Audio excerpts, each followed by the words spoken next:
Pips and mana are the currency of Wizard101. The battle system is entirely built upon the foundation of gaining and spending pips every round, enabling and gatekeeping the usage of increasingly powerful hits and buffs. But what if you weren't allowed to use pips or mana at all? What if you were dropped into the commons, level 1, on a completely fresh account, forced to play everything solo, without being able to spend a single drop of mana or use even a single pip? How far could you make it in the game? Could you possibly get anywhere near defeating Malistaire? While at first this may seem like a straight up just impossible challenge, after nearly 4 months of exploiting obscure game mechanics, some of the stupidest and most time-consuming grinds I've ever done, and a whole lot of blind dumb luck, I made it to the final Malistaire fight. And today, I'm going to tell you the story of how I pulled it off.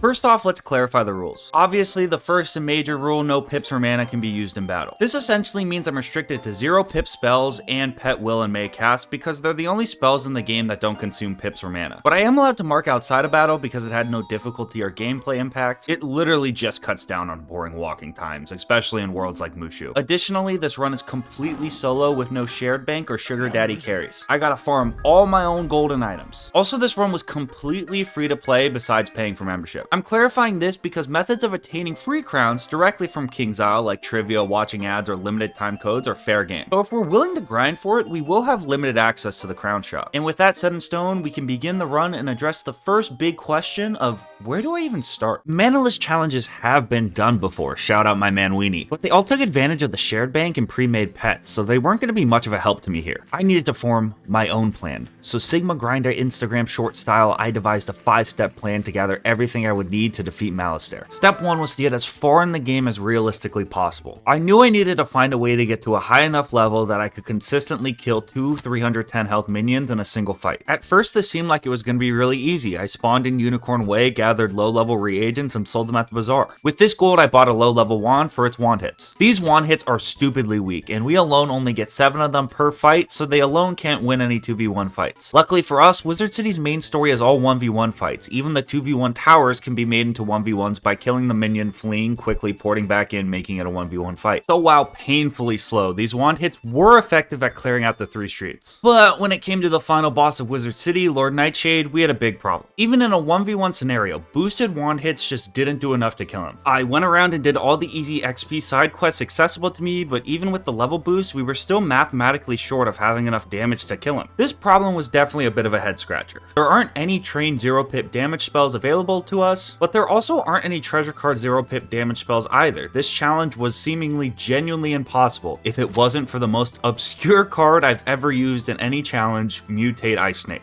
How Mutate Ice Snake works is that it turns Thunder Snake from a storm damage spell into an ice damage spell. Game breaking, I know. But for some unexplainable reason, it drops the pip cost from 1 pip to 0 pips. And before the Wiz nerds start typing in the comments, this effect is observable on other high pip mutates, it just isn't supposed to happen on 1 pip mutates. It doesn't happen on any of them except for Mutate Ice Snake and Mutate Rain Beetle. My gut feeling is that this is a very minor spell auditing mistake on King's Isle's part that they never bothered to change because it has absolutely no perceivable gameplay impact. Well, that was at least until right now, because I'm gonna need to exploit the hell out of these to beat Nightshade. There's only one problem, the price. Remember, on my new fresh account, I'm dead broke. And at 700 gold a pop, spamming these 0 pip hits was gonna get real expensive real fast. Leading into step 2 of my 5-step plan, acquire a Bezos-sized fortune. The big problem is low-level gold farming doesn't even really exist in Wizard101. It has always and will always be exponentially smarter and faster just to quest through the game until you're at least level 50 and have unlocked a lot more of the game to start farming gold. But not having that luxury, once again, I was moving into uncharted territory exploring low-level gold farming methods. Without the ability to kill just about anything in the game, I instead tried fishing for a while, which is actually a pretty solid early gold source. The problem is fishing is limited by how much energy you have, and once you're out, you need to wait for it to replenish. This can take several hours, and considering the insane amount of gold we needed, fishing wasn't going to be enough. Now, desperate for viable low-level gold farming methods, I turned to the dark arts. I was going to ask chat for help, and they did not disappoint, giving me the cheesiest infinite gold farming method of all time. You see, there's a feature in Wizard101 where you can feed old gear to a pet, and in return they poop out a random reward. This could be a little bit of gold, a random treasure card, or a random reagent. Now normally this is no more than a method of destroying backpack clutter into more stackable units, but we can actually abuse the system. You see, by buying the cheapest item in the game for only 24 gold, the soft hood cap from Unicorn Way, if we feed it to our pet where because the item was so cheap, we actually have a positive expected value from the exchange if we sell the reagents or treasure card drops at the bazaar, i.e. the average return from feeding a soft hood to our pet is greater than the 24 gold we spent on it. Extrapolate this variance over infinite hats and you theoretically have infinite gold. The only flaw is that some people would consider buying thousands of hats and force feeding them to your pet in the tutorial area of the game for hours at a time pretty boring. Luckily, chat and I are a bunch of degenerate gamers, so all we had to do was slap a timer on the screen and add an epic soundtrack in the background and it instantly became riveting stream content.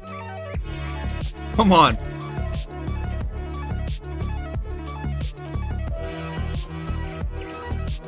We're on pace. We're making great pace.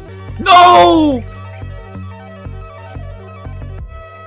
Dude, it's lagging! What is that lag? A fucking disgrace. It's a fucking disgrace. I don't even want to talk about it. With our newfound access to 0 pip treasure cards, I easily defeated Nightshade. I also went through and completed all the easy XP side quests in Wizard City, becoming the first person in over a decade to actually play through Colossus Boulevard. I hit level 12 and was ready for Croc when an unforeseen economic disaster destroyed my dreams. This part of the run occurred pre-Bazaar revamp, and since there was a full 100 stack of Mutate Ice Snake TCs, I wrongfully assumed I had unlimited access to them. Turns out it's actually a surprisingly rare treasure card that stock only built up in the bazaar because no one bought or used them for years and years because of just how niche it was. And in the course of only a couple hours, I had destroyed the entire stockpile by spam using them on gobblers. While one or two of them might trickle into the bazaar every couple of hours, there was no longer a viable, steady supply of them to make meaningful progress. So my hand was forced and it was time to transition into the third step of my 5-step plan and begin the Great Bear Wars. The rest of this challenge is going to be centered around the grind to unlock one specific pet talent, Leafstorm Trained. Leafstorm Trained is a pet will cast, meaning it doesn't cost any pips or mana and can be cheat casted once every 3 turns, 3 times a battle, with the only cost being 35 pet happiness. Being the only AoE will cast, Leafstorm Trained is the key to blowing this challenge wide open. The problem with Leafstorm is it's evidently very overpowered in the early game, so KingsIsle made unlocking it on a level 12 fresh account borderline impossible. Simply getting the talent to manifest on a pet is simple enough and should only take a couple hatches. But willcasts are unique in the fact that even once they manifest on a pet, you have to spend pet tokens to unlock them. Getting these pet tokens is nothing short of a monumental task. The only way to farm pet tokens is by pet training. For those of you who don't know, pet training in Wizard101 is a system where you spend energy to play a minigame in order to have your pet gain experience points. Eventually, once your pet gains enough XP, it will level up and gain a talent. Now, pet training costs a lot of energy, which as a reminder is a very limited resource for our level 12 wizard. Now, actually playing the minigames themselves takes a lot of time and gives a measly XP reward, so for the most part, we're just going to be skipping them. The real XP is in the pet snacks. After spending the energy to skip a minigame, you get to feed one pet snack to your trained pet. This is where virtually all our pet XP will be generated from. In terms of actually getting tokens from this training, hypothetically, with good RNG, getting a pet to Mega, which costs about 4,000 pet XP, can drop 2 spirit tokens and 5 talent tokens. I need 10 spirit tokens and 30 talent tokens.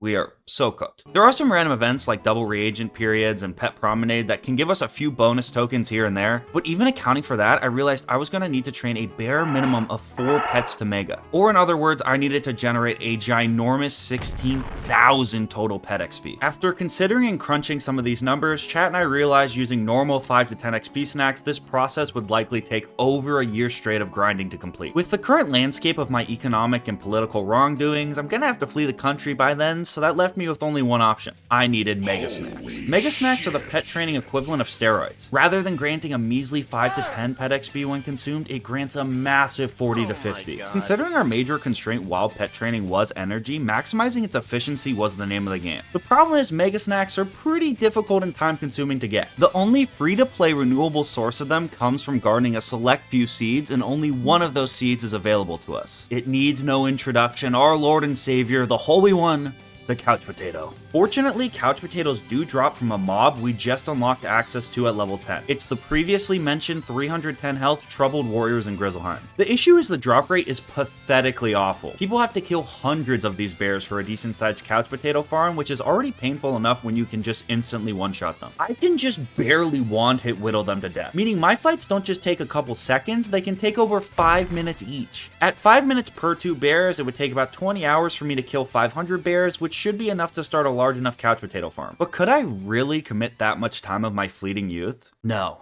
I just couldn't. Because I had to kill 700 bears, which took closer to 30 hours because my RNG was absolutely terrible. At this point, I was fully indoctrinated by the sunk cost fallacy. Absolutely nothing in this world was stopping me, so I began step 4 of my 5-step plan and began an anticlimactically peaceful period as a gardener. I had farmed 11 Couch Potatoes from the bears and made sure to get all the buffs for my Couch Potato farm so it would be as efficient as possible. Couch Potatoes are always guaranteed to drop 1 mega snack when harvested at Elder. It usually takes about 4 days for them to get to that point, but they also always drop another Couch Potato seed at Elder when they're harvested. So luckily they're infinitely replantable and we won't have to do any more bear farming. I would tend to this farm and take the snacks harvested from it along with the leftover energy in order to pet train. Gardening and pet training are mostly passive endeavors. They rely on energy recharging and plants growing, which are on set timers that without the power of the credit card spell cannot be changed. So I put the challenge on the back burner for this passive grind. I didn't really see much of a point in streaming my twice daily 5-minute logins for pet training and tending to my garden. It wasn't exactly riveting content. Once I was done training a pet, I'd have to hatch with another Leaf Storm trained kiosk pet to attempt to get the talent. These hatches are stupidly expensive, so I had to do a good amount of gold farming. This is also where I discovered that using housing tours to teleport to Imperia and just running around collecting reagents to sell at the bazaar is way more efficient than the softwood method. It's also, to my knowledge, undeniably the best low to mid-level gold farming method in the game right now, but it's just not nearly as cool as the softwood method, so let's just pretend I was a softwood mogul this entire run. Chat and I estimated it would take probably about a month of consistent farming and pet training to have the talent unlocked. So I put the challenge to rest for a little while until the prophesized day arrived.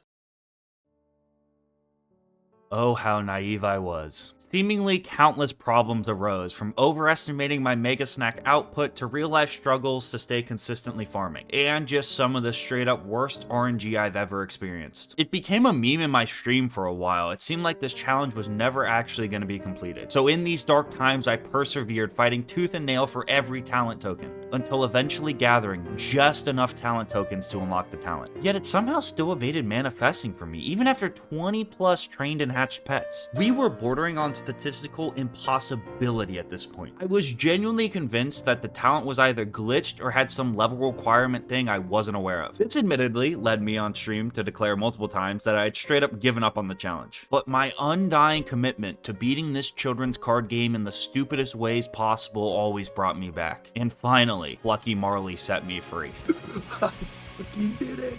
I fucking did it! We fucking did it! I started going for this before I started classes. I have my finals this week. That's a lot of weeks of my life I'm never going to get back. After finally unlocking Leaf Storm Trained, I began to tear through the game. Unsurprisingly, a 0-pip AoE that you can cheat cast is super overpowered in the early game. I destroyed Crocopatra and melted Moriarty on my way to Mushu, where I hit level 30, and realized this is the only challenge I've ever done where it actually would help and I'm allowed to get the Sky Iron from Aquila, which, for those of you who don't know, is a side boss dungeon you unlock at level 30. It contains the Sky Iron, which is the best free-to-play early game wand, granting powerful wand hits and a 10% universal damage buff, which would boost both Leaf Storm and my wand hits. It's also a guaranteed drop from Ares, so I barreled through the start of the dungeon until reaching him, where I quickly realized he was going to be the first major test of my new power. Ares has the single most BS natural attack in the entire game, where he can just decide he wants to do 700 damage at any point for only a single pip. However, the bigger issue is that he knows Dream Shield, which could block 70% of incoming Leaf Storm damage. This is a massive problem. I can't just wand hit it off because I need to stack a ton of life school buffs in order to generate enough damage to kill him. Ares has a pretty massive 3600 health, so it was going to take the compounding effect of all my buffs in order to kill him. But I also can't use Shatter because it costs pips, or Pierce because he absolutely spams these things during the numerous rounds of shielding and buffing I need to do in order to one-shot him. If he shields more than once in this several turn window, the fight is cooked. So I needed to shrink this window using another one of the most niche techniques in the entire game, prism gating. Prisms convert the damage of an incoming spell, in our case turning Leaf Storm into a death spell. If I use all my blades and universal traps and then cover them with a life prism, I can circumvent all his previous life shields, as my damage type will switch to death. Then all I need is for him to not life shield for 2 turns in a row so I can double life trap, a much less RNG dependent and more realistic outcome. And on my first attempt, my prism gate worked perfectly and I one-shotted him, claiming my Sky Iron. I really wanted to finish the dungeon by defeating its final boss Zeus, but he's even stronger than Ares and knows Ether Shield, which thwarts my prism gating strategy, so sadly he appears to be outside of the scope of this challenge. Still, with the Sky Iron, I easily defeated the rest of Mushu and was on to the final world of the challenge, Dragonspire. To be fair to Dragonspire, it was a noticeable difficulty increase with mobs and bosses having a lot more health. But with the help of some other life buff item cards I acquired from spending my free crowns on a couple packs, and by buying treasure cards at the bazaar, I easily cruised through the world. Honestly, the hardest part of this challenge became just how much gold I had to farm, considering each Leaf Storm cast cost me over 4,000 gold. We spent a ton of time on stream in Imperia. The only thing I could possibly upgrade at this point was rehatching Plucky Marley to try to get some better stats and supporting talents to Leaf Storm, but Marley had gotten us so far I was committed to using him for the rest of the challenge. After spending a small fortune on pet snacks for happiness, I reached Malistaire, blowing through his dungeon to finally face the Lord of Death. This was it. Months of hard work culminating in one epic fight against the force of evil himself. Yes. Yeah, so Malistaire is actually stupidly easy in this challenge. I one-shotted him low diff because life boosts on him by 50%, and honestly, he's just not even really all that strong in the first place. Admittedly, I had built my whole character around this fight, but it still left me unsatisfied. Months of hard work was left without a fitting, culminating final battle. I had just wanted... No, I needed something to test my true strength, and I knew exactly how I was going to do it. I was gonna kill Wizard101 God. I honestly didn't have a ton of strategy to this fight besides bringing Pierce Blades and Infoul to help break through his shield, but by all accounts I was just gonna have to brute force will my way through this fight. This was it, the one true final real test of how strong I could really become without having to use the crutch of mana or pips. Wait, okay. Great first round. Come on. That's a big fizzle too. Let's go. Yeah, I'm okay with if he takes this open hit now, we live with it. Big if true. Use up all his pips, please.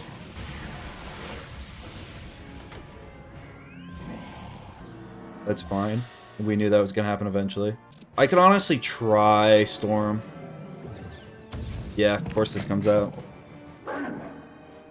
Wow, that's just like I don't feel like the AI is normally super consistent on making that move. Oh, damn. Heal. Oh, that's... I didn't want the tower not now! Yes, we're not scared of him as a myth right now. Yep, probably Blade. Yep, I see 10 moves ahead at all times. No Minotaur. Yes. Frog. That's fine. That doesn't matter at all. Yes! I thought that was a Minotaur. That's so huge for us.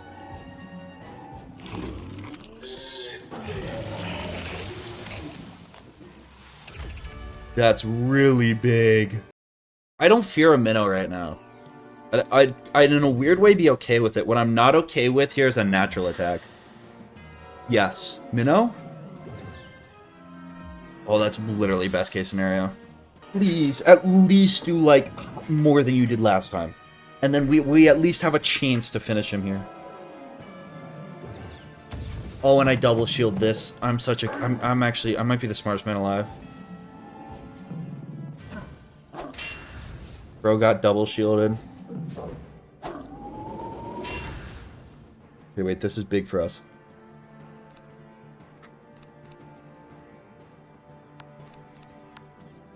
Please, dude. 4 months of this, dude.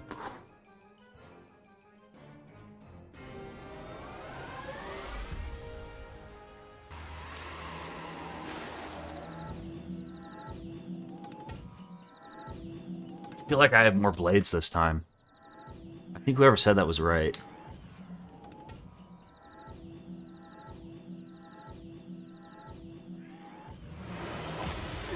Yes! Yes! We did God, baby. Not even God can stop me. I don't even have pips. You needed pips to beat me. You're no God. I'm the God. And after that, in 4 months, I think I can confidently say I've pushed this challenge about as far as it's willing to go. If I really wanted to, I could probably complete a couple quests into Celestia, but I was already starting to butt heads with the damage cap, so I think ending on killing a few gods is a pretty good place to stop. Also, the big thing before you leave, if you want to watch stuff like this live, it's all live streamed on this YouTube channel. Don't comment asking about it or find my Twitch channel from 7 years ago. It's all on this channel. And to end, I honestly have no idea what the next Wizard101 challenge on my channel is going to be. All I know is if chat and I approach it with the same insane amount of naive perseverance we did with this challenge, we'll figure it out. Until next time, don't do anything I wouldn't do, and mana's for noobs.